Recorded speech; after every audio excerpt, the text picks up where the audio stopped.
This is Meaningless Reviews, and this is my review of Love Live Sunshine Over the Rainbow.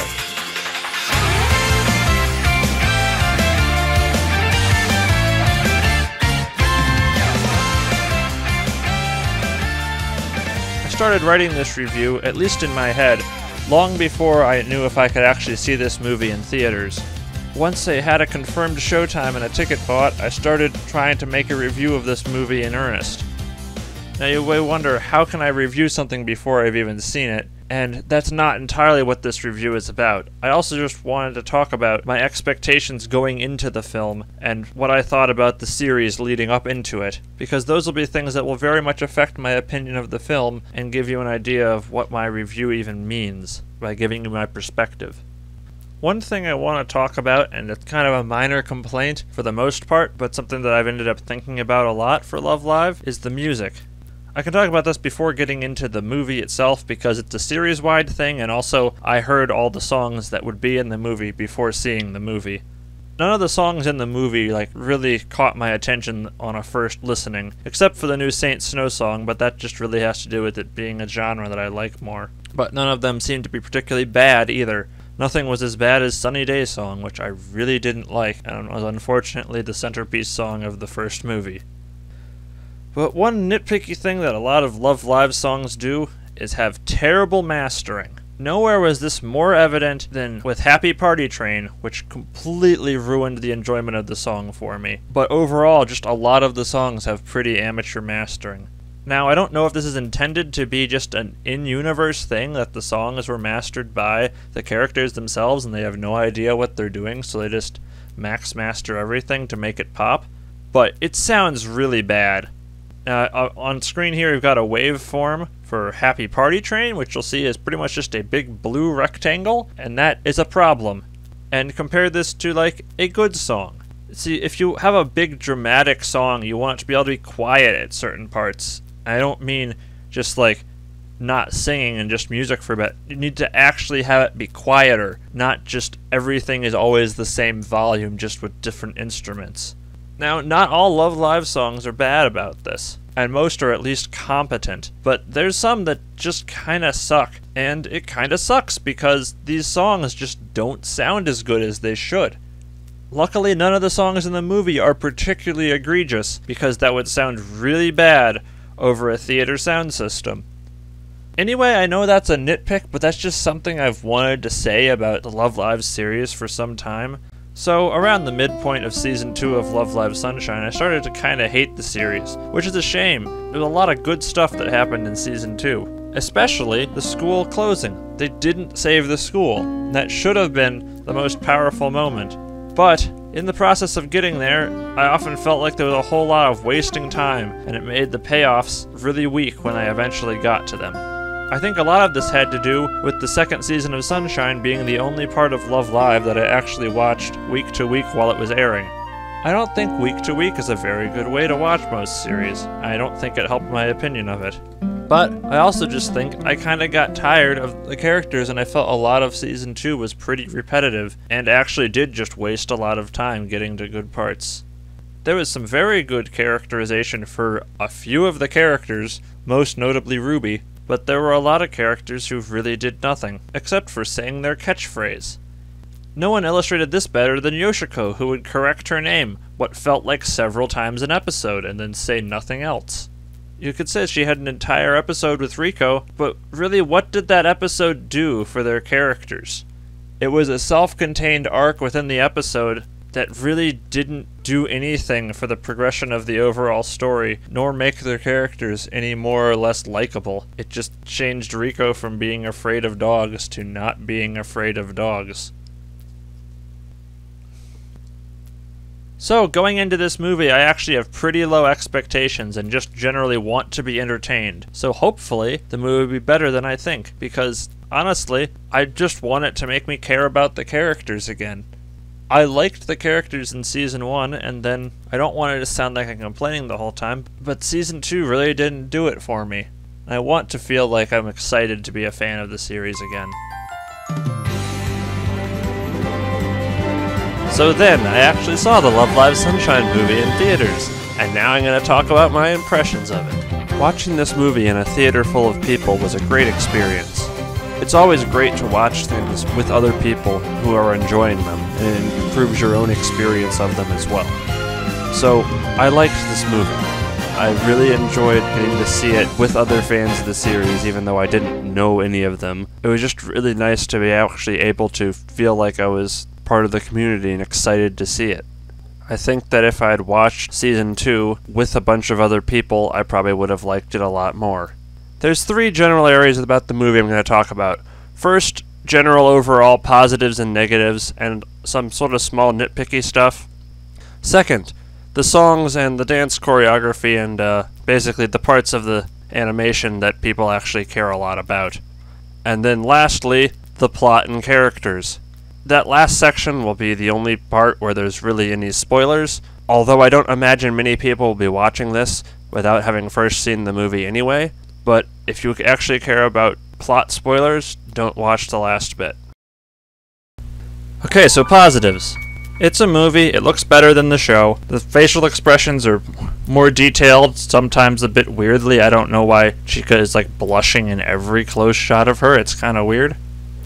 One thing they do really well is the hair, specifically Chica and Yo's hair, looks so much better than in the show where it just looked like a lifeless mess.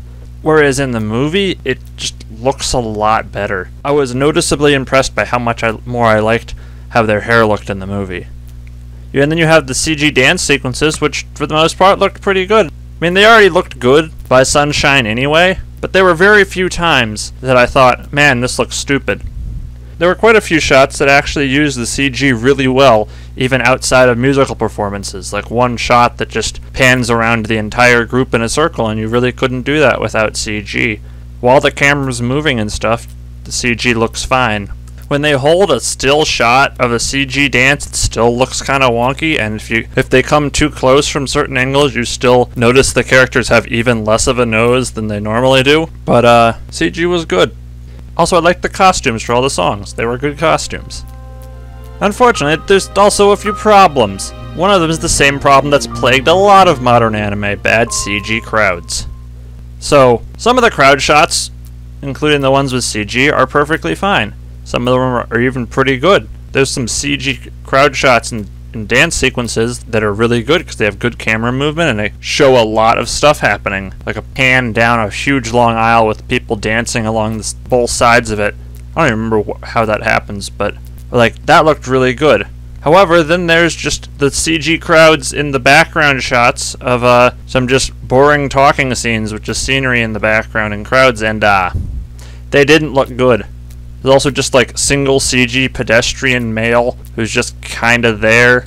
It's not perfect. There is a little bit of distracting CG, and there's also a couple scenes where all the generic background characters, who aren't even very generic, lots of the background characters have nice designs that make them not look like a bunch of same-faced idiots, but they're just not moving. They're just still, and that's kind of distracting when there's not much going on in the foreground either. It was nothing out of the ordinary bad.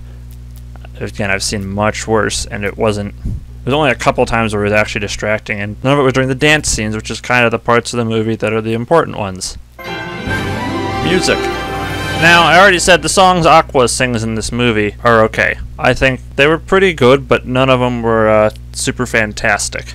There were other people in the theater who were really excited for Hop Stop Non-Stop, but absolutely the best part of the movie was the new Saint Snow song!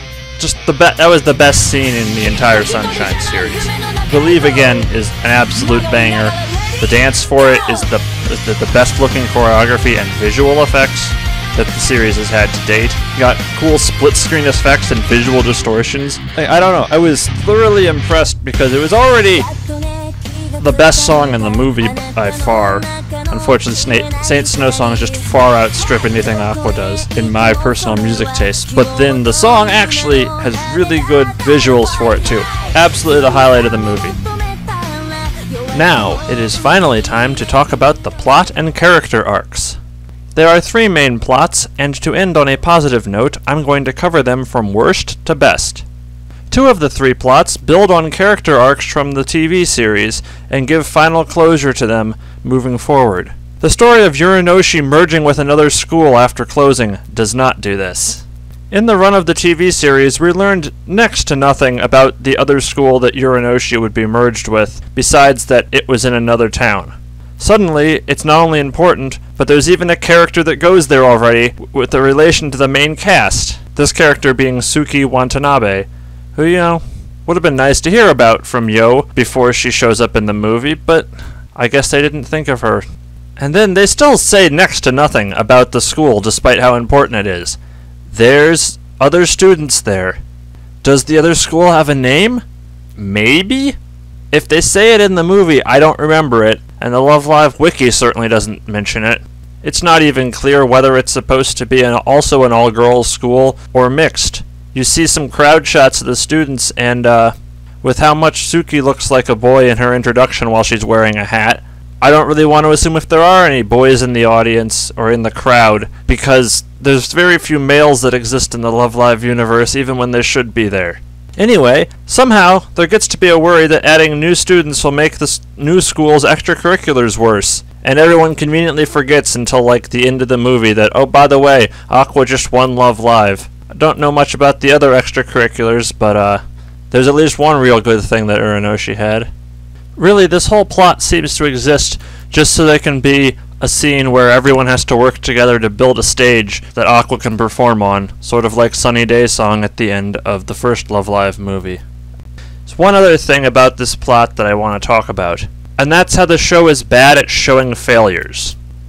Aqua, with their reduced 6-person group, tries to do a performance for their new classmates, and presumably their parents are there too. You don't get a good shot of the crowd to try to impress them, and utterly fail, which is why they want to go talk to the third years wherever they are.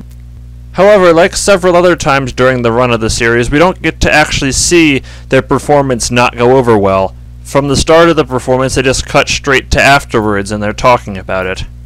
I can see why they'd maybe not want to show our favorite characters performing just a little bit off, as it would be sort of hard to get across in animation that something is close to right but not quite on.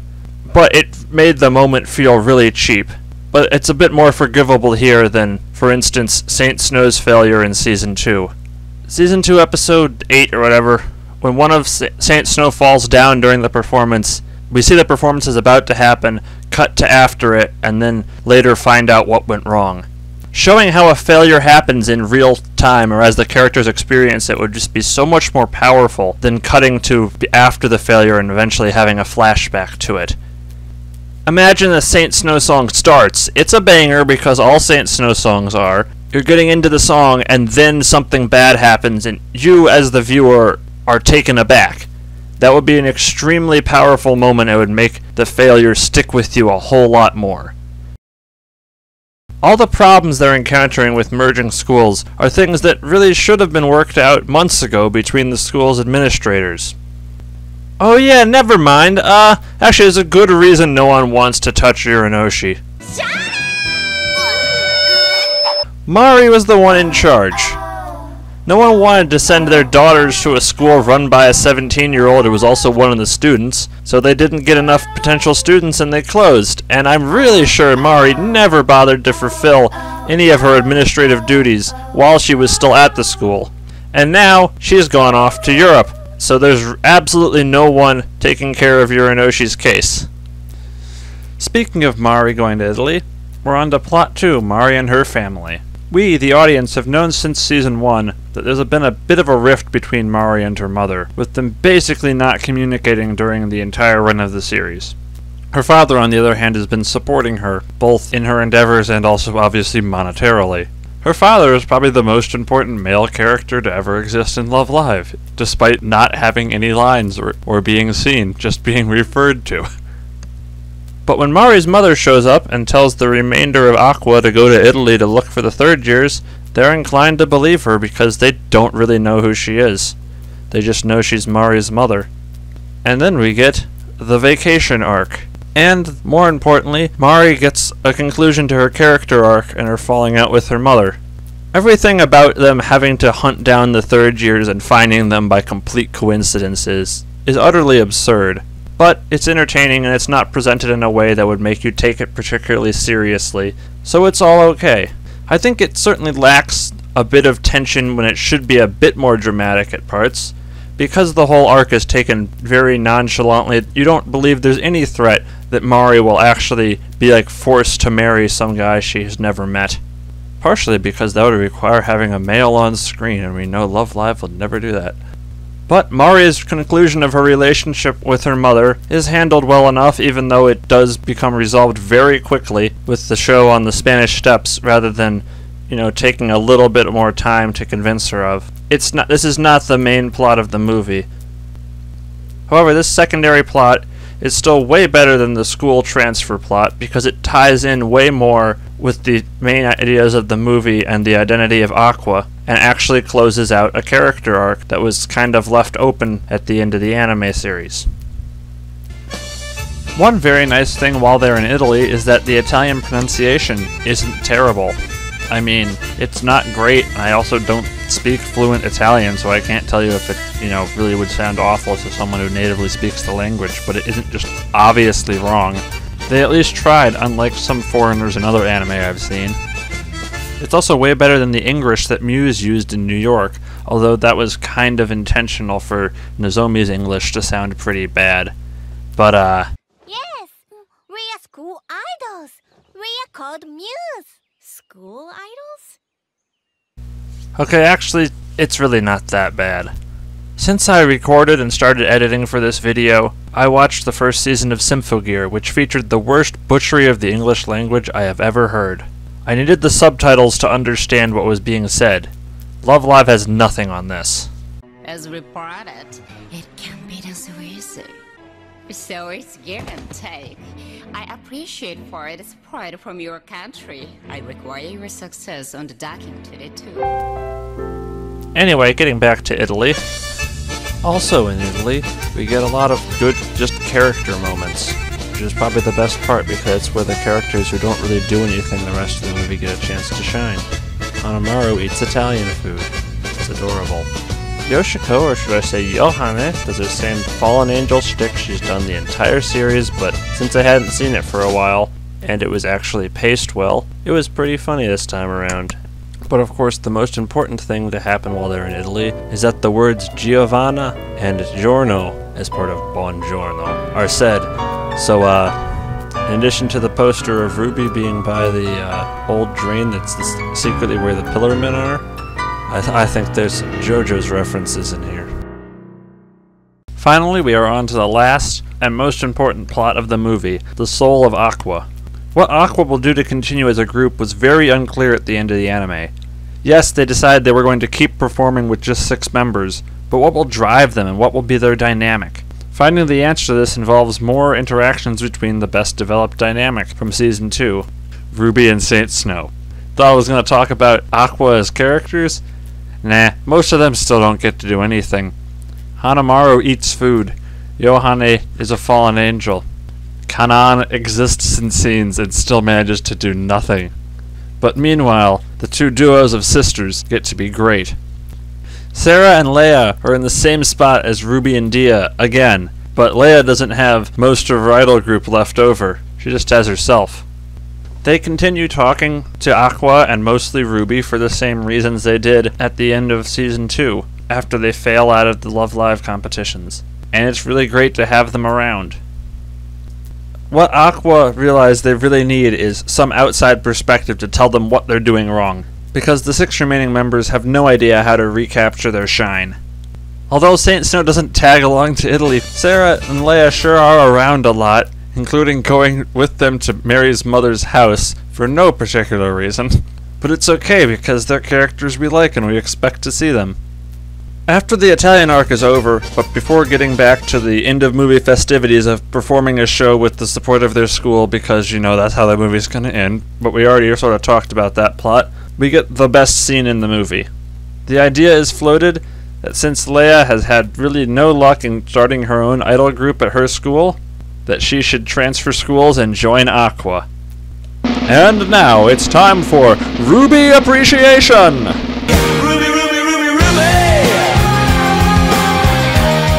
This would be a major shift from the norm, and not in a bad way. This would be many fans' dream come true. But then, in the best moment of the movie, Ruby says no. This wouldn't work, and it's not what anyone really wants. In this statement, Ruby completes her character arc from completely unlikable crybaby to her own person completely out from anyone else's shadow, and I love it. Ruby was clearly the central character of Season 2, and this cements her as probably the best character in the Sunshine series. I really hated Ruby when she was first introduced. The only things she had going for her were having red hair, and it quickly became apparent that if all you wanted was someone who was like Maki, there was another much more obvious candidate in Rico. But instead, Ruby actually has a character arc spread across the entire series that's never really a direct focus of any episode. Yes, the episodes about her bond with her sister and with Saint Snow do address it, but she, throughout the entire series, evolves in the background. I just want to say, I absolutely love Ruby's character. She was the best part of the movie outside of the Saint Snow performance, which this whole scene of the movie kind of leads into anyway. And this scene is one of the reasons why I think this movie was overall pretty good. So there's my final verdict on this movie. Not that I set out to really give a verdict in the first place, more just to give my thoughts, but this movie made me realize how great a character Ruby is. This is the end of the video. Thanks for watching. If you liked this content, or have any disagreements or whatever, leave a comment below. You know, like, comment, subscribe, ring the bell, all the stuff that people shill at the end of their YouTube videos. I do intend to make more content about anime, or at least about other media eventually, but I'm very slow at getting to it. Hopefully once I make more, I'll have a better microphone as well. But I'm making slow improvements, like learning to use Sony Vegas instead of just making stuff in Windows Movie Maker. And I do have a couple video ideas that I do intend to actually get around to making that hopefully will not take me as long as this one.